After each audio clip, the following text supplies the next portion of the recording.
another day. Before I get back into this, I'm going to clean up this place. This place is a pigsty again. Put everything away, tidy up, clean all that up. Clean that up. Clean that up. And yeah, tidy everything up. Clean up, ready for a fresh start tomorrow. I was going to get into it today, but what I'm going to do is tack these in. I will video that.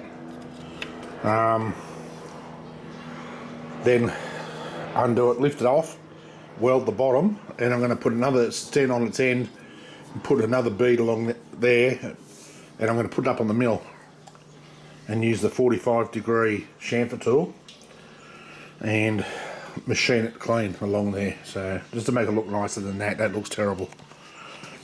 So yeah, I'll do a little short one when I've cleaned up. Even Grumpy's not really impressed. And then we're ready to get back into it.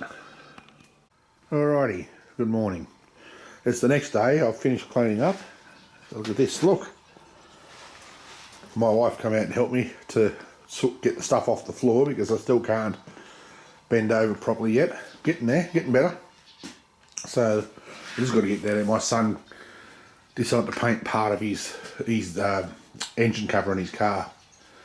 Yes, it was too windy to do it outside, so he came in here. I just got to get rid of that, which I will later. Today's task, let me run through what I'm planning on this week.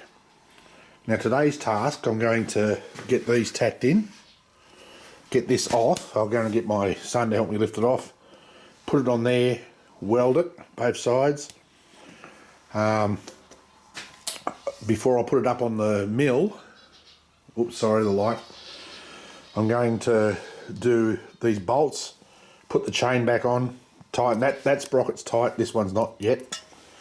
Put the chain on, line it up, tighten that all up, get all these bolted down properly. By the end of this video, I will have this running. I won't be testing it just yet, that'll be in the following video, because I need to make a chute for it. The bucket I'm going to make,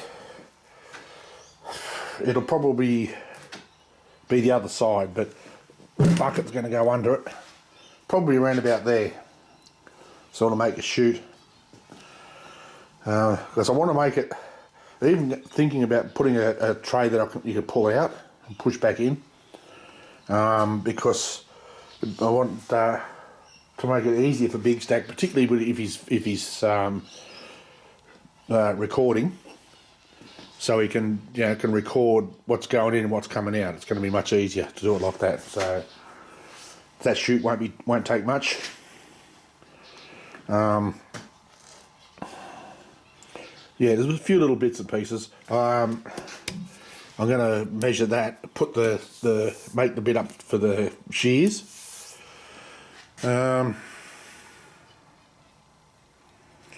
Yeah, so this week I will get it running. It'll be just a jury rig with the inverter, but that's easy enough to do. Just have it sitting free, and I'll hook it up just so we can get it running and tested. So let me just sort a few things, and then I'll bring you back when I'm ready to start welding these or tacking these in. They've got to come up the same height as this side, so I've got to mark that, and it'll come up to about there. About there, I think, down there. 35mm. Maybe, or a bit lower on that side. I'll work it out anyway, so just give me a few seconds and I'll bring you back.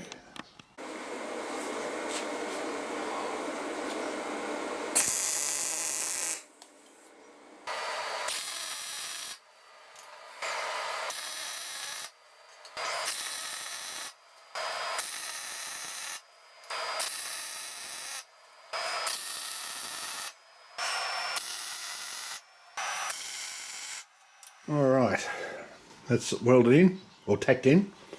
Just waiting on my son. I've taken all the bolts out, just waiting for my son to come out now, and because I need to lift this straight up. I can't sort of pick it up on my own, it's too heavy anyway. to pick it up off there anyway on my own. So I'm going to get him to come out, and once I lift it onto the welding table there, I can manipulate it myself then. I'll turn it over and do the bottoms, then I'll redo this side, and then I'll do that side. I think I might have worked out what my spatter problem was. I think I'm running too many amps. That last lot I tacked there, I racked the amps back down to about 115. I could probably go a little bit further. And 18 volts and 5 meters a minute. So I don't know, if any of my welding mates watching this, let me know if I'm going in the right direction. It seems to be a lot less spatter here than what I've got on the other side. So, and they're only tacked. So, and again, like I said, once I get this off and welded, before I even start to machine this, I'm going to bolt the bearings down, and then I'll get this up on the mill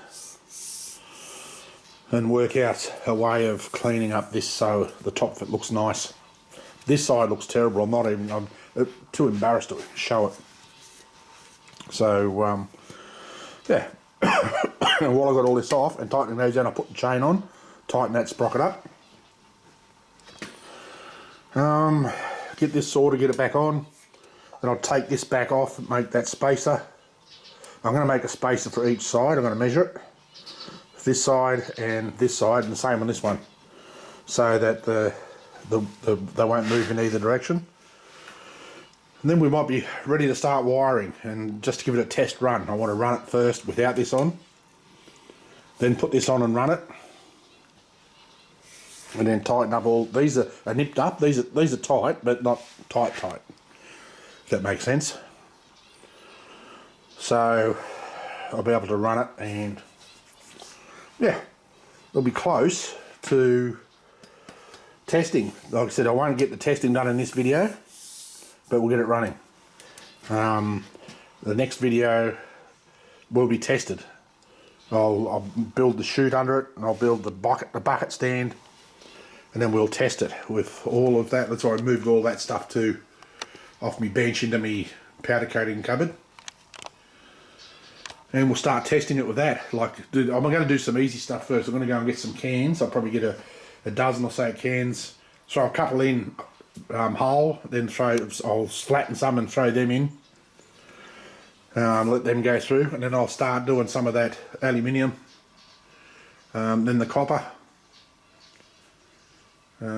Yeah, we'll get through it. I've got no doubts it'll do it, because this will be slow enough. There's going to be more than enough power. For these little tiny cutters, what I work out, I'm going to have 4.25 horsepower running through this shaft, transferring to that one. So 4.25, it'll be more than enough. This will be running at about 15 revolutions a minute.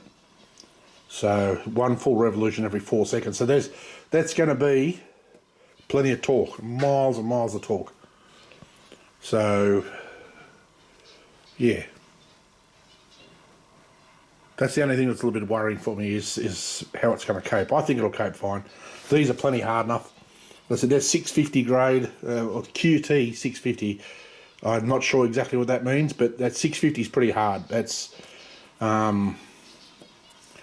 I can't remember if they said it's as hard as hard ox. I'm not sure. Hard ox, I think, comes in different grades as well. Like I said, I'm not a boilermaker. I'm not really up on all of the metal grades, but I've been assured that they will be plenty hard enough to do the job. So, you know, and there's not stuff there that's that hard or dense that it's not going to chew it. So I'm pretty happy. I'm pretty confident.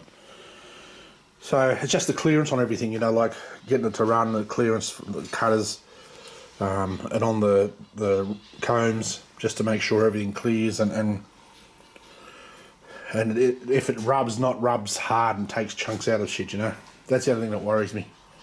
Oh, and I'm going to when I take this off to put the spacers, I'm going to dress all this too, make it look nice.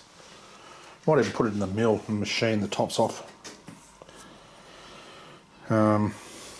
And then I'll grind 45 degrees on there, 45 on there, round those corners off. just to make it look nicer. That doesn't, I mean, I could probably cover it with a guard anyway, but I'm thinking the guard I might bolt it over onto this. Have it over and under. I don't want to, although underneath it's going to be turning outwards, but you still don't want to get caught on the outsides. So there'll be a full cover go over that. It'll probably be the width of this. So yeah, anyway, that'll be later on. That's after the test. That's when it starts to get ready for dressing. I'll dress it up and get it done. So yeah, stay tuned, and once I get this off and get ready to start machining it, welding it, I'll bring you back.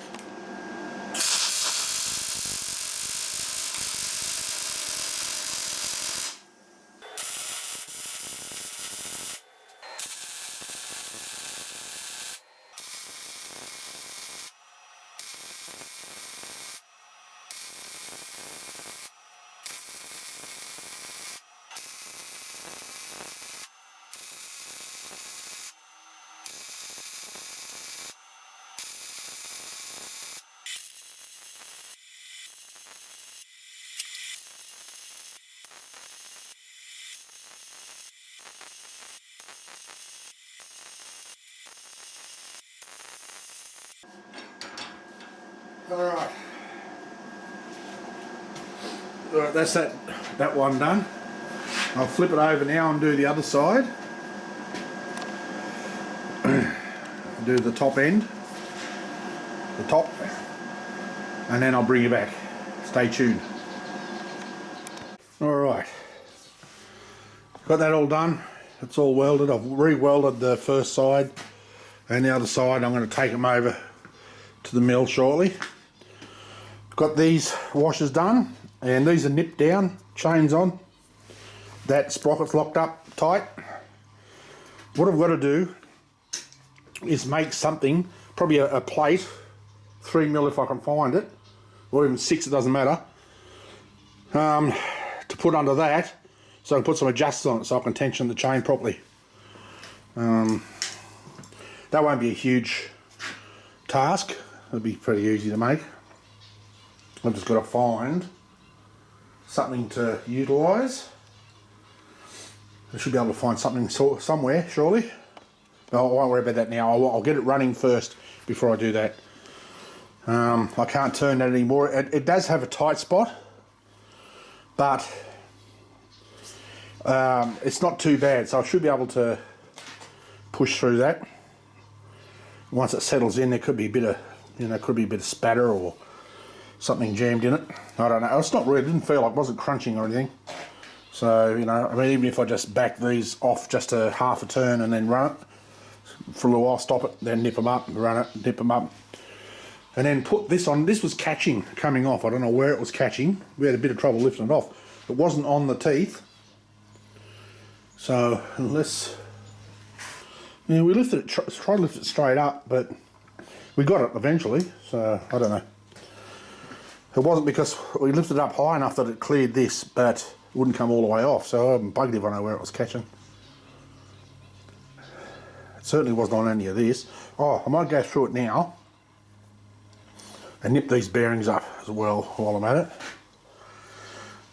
Oh shit, I can't really turn it over, can I? Well, I'll nip up what I can reach. That way. Now I've got the chain on, I can't turn it over. Unless I take that off, but it's that geared that low that it's going to take me forever to spin it by hand, so it'll be right. I'll work it out. Like I said, I'll be able to nip that one up. I can reach that one. I can reach one. This end here I can reach enough just to nip it, stop it, everything moving this way. And then once I've run it in, I can stop it and then tighten them up fully by just rotating it slowly. So I'm going to clear that off. Drop that table way down, and then get the chute on. Just stay tuned, and when I've got the vise and everything cleared off, that I'll bring you back. Okay, good morning. Next day. I did a little bit yesterday. I didn't film it, but I'll film some of this side. But as you might be able to see, I've machined along the top, just along top of the welds, and then ran the the end mill down the side just to clean up a little bit of spatter and the overlapping welds. Once that's all done, then I'm going to put this 45 degree in, and that should clean up nicely. That side will be fine. I'm not sure about this side. I was looking at this just a second ago, but once I've machined it, I'll have another look. So yeah, so that's tidied up all right. I'm just going to do this side now before I do this, and then I'll be working towards hooking that up and starting it before I do anything else. So once I finish this, I'm just going to leave it on here for now, and then I'll get the inverter out, find some electrical stuff, and see if we can start hooking that motor up. So hang on a second, I'll put you in the stand if I can, and machine this side. Alright, let's see how that goes. Now, because of the width, I can only go to about here. You can just see that in the frame. So once I get all that sorted, then I'll just got to move the head forward and then come back in and finish it off. So it looks very messy, but anyway, we'll see what we can do with it.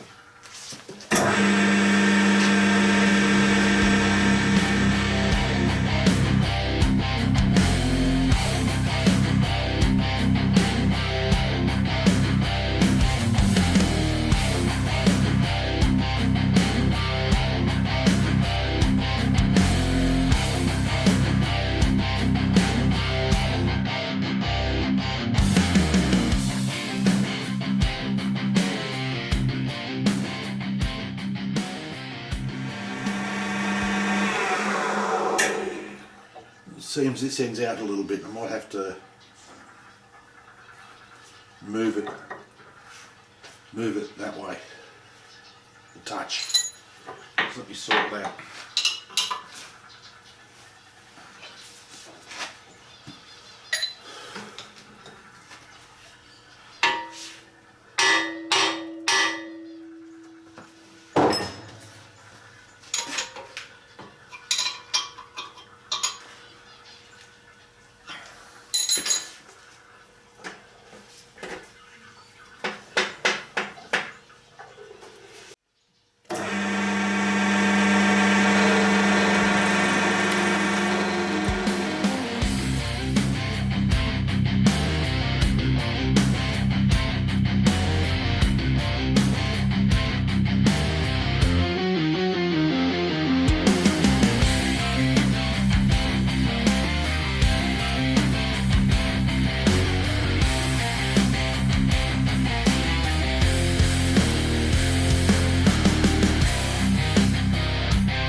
Now,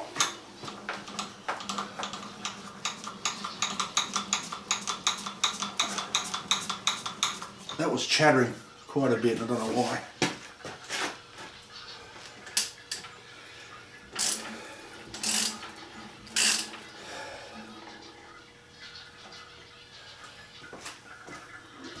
Make sure I've got you in that shot. There we go.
I don't know if you're going to be able to see what I'm doing here.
Alright, I don't know if I'm going to be able to do this so you can see it, but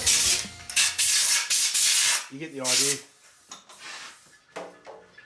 As I said, I just go down, just barely touch the side and just go in to the back.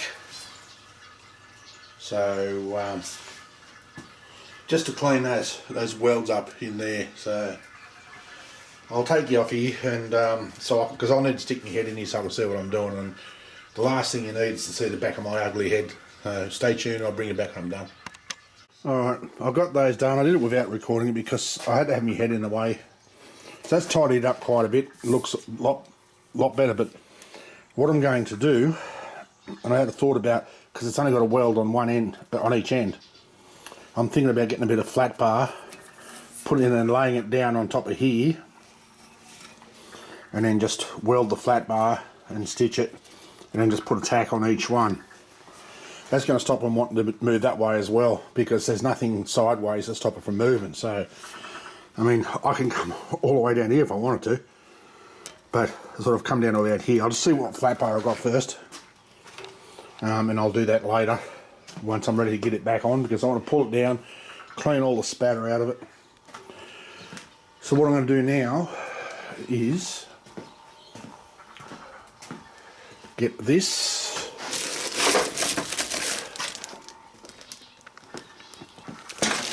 I've kept them covered so they get metal dust in it, and undo this and see what I've got in the way of leads and wiring. I'm going to get some new wiring, but something I can use temporarily just to hook up that to the motor. Going to get some proper 3-phase wire to do that. And then I can test it. Like I said, I want to run it like that first. Make sure everything's kosher.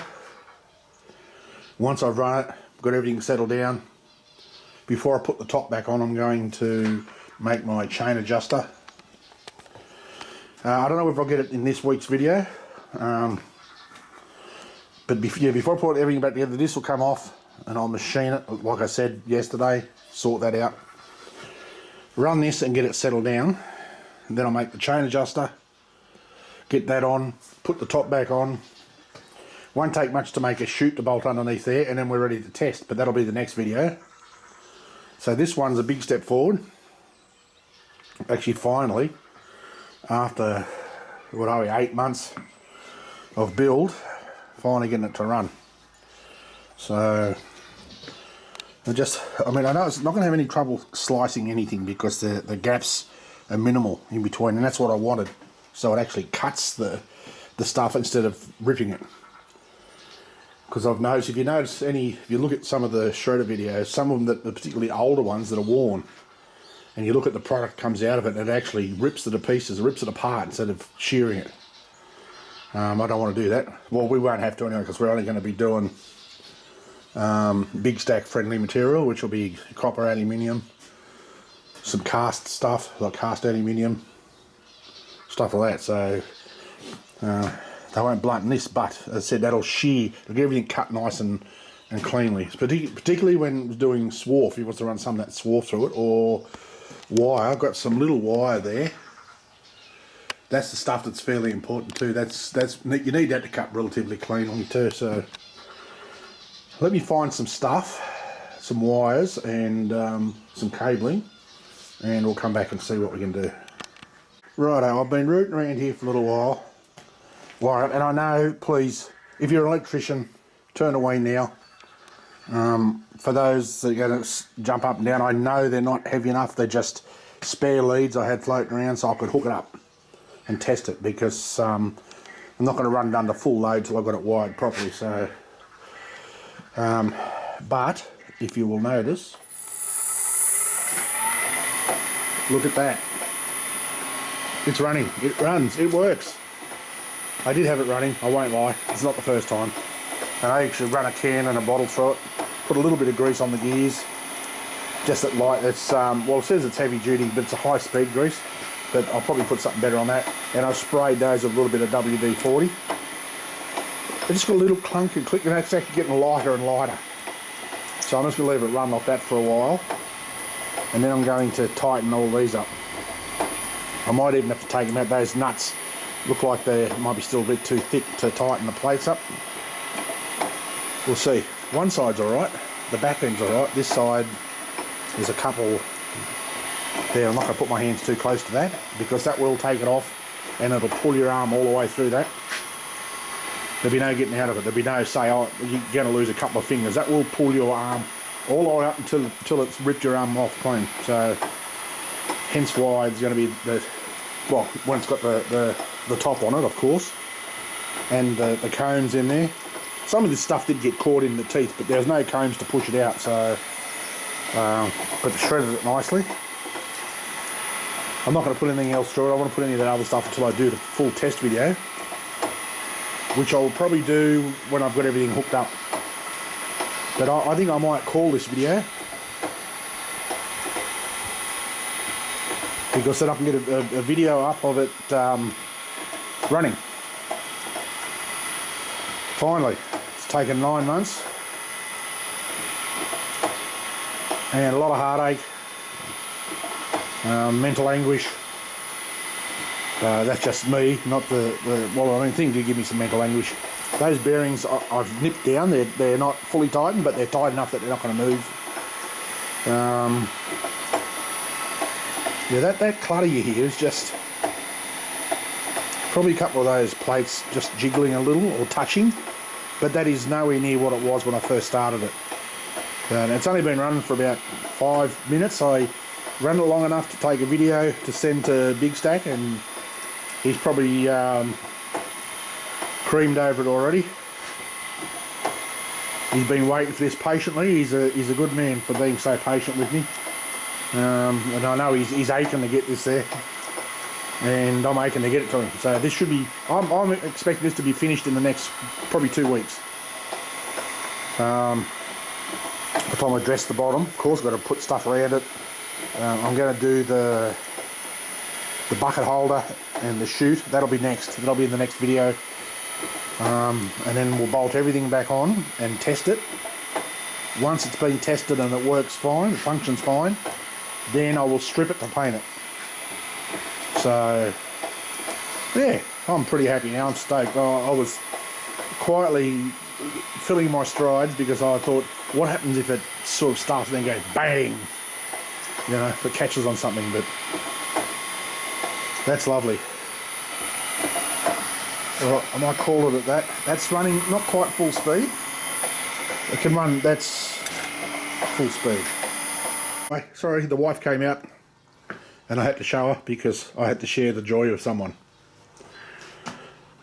Because I couldn't tell you, it's a bit hard to express exactly how relieved I am. You've got no idea. But, you know, I ran a couple of plastic things through it, and there's still some shit's getting stuck here, but I haven't got the combs on it, so that's okay.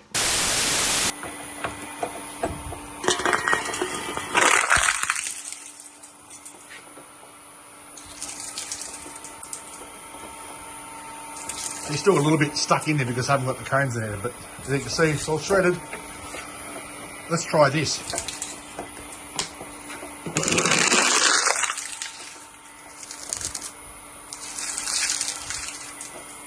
Oh yeah. Like I said, that's just spinning around because it hasn't got the cones there to fish it out.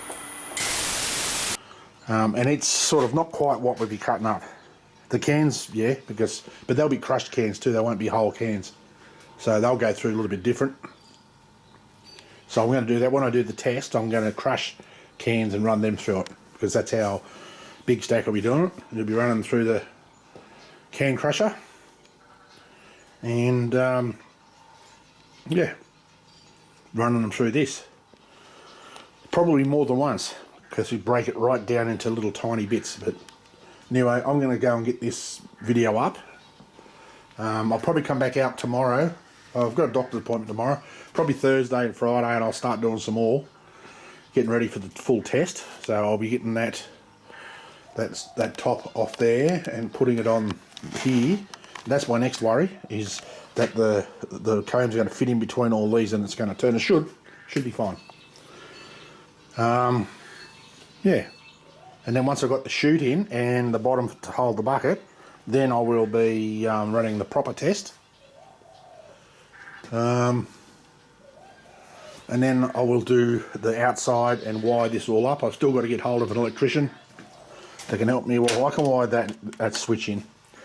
I've realised that is redundant. I don't need that because it's got the foot pedal. It's going to have to run through the foot pedal to work. And I need to hook up the reversing switch, so if something gets jammed, we can reverse it. And the relay, which will be connected to that. So the power for the relay, or the earth for the relay I should say, will run through that.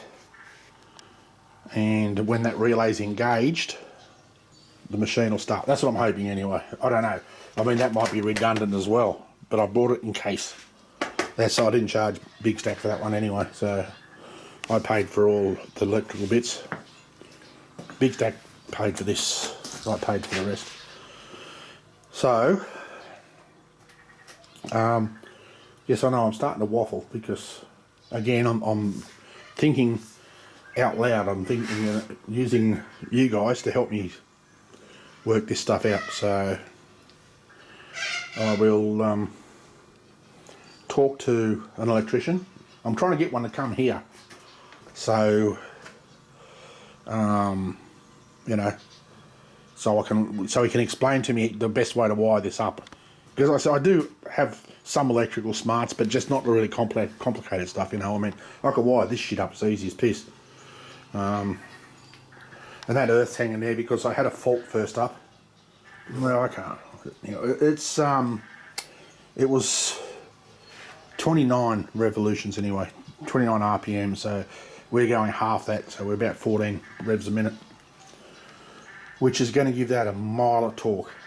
Miles and miles of torque. So it's going to tear through that. The only thing that's going to stop it is something else breaking. That'll have the power to shred any of that, I would imagine. So anyway, I'm waffling a lot. I'm going to go inside, get this down so I can get it up because I'm really excited. And we'll see you in the next video. Until then, as always, stay safe.